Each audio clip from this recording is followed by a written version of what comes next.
বাবা হায়েতে দিলে বিনা বাচ্চার মতো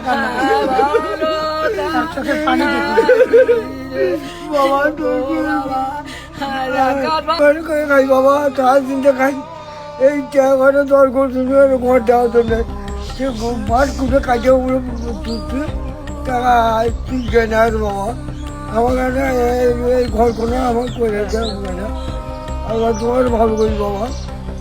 প্রিয় দর্শক, আমরা একটু জানি এই বাবার কত টাকা হারাইছে আর কত টাকা হারাইছিল। 5,310 টাকা 5,310 টাকা তিনি ভিক্ষা করে নিয়ে এসে সংগ্রহ করে রেখে দিয়েছিলেন এর পিছনে ঘরটা নির্মাণ করে দেবে। সেই টাকা চোর চুরি করে নিয়ে গেছে। তো আপনারা 10 টাকা 5 টাকা 100 টাকা যে যতটুকু পারেন এই অসহায় পরিবারকে একটু সাহায্য করবেন। আমরা আপনাদের অর্থগুলো দিয়ে এই অসহায় বাবাকে একটা স্বপ্নের রঙিন ঘর নির্মাণ করে দেবো ইনশাআল্লাহ।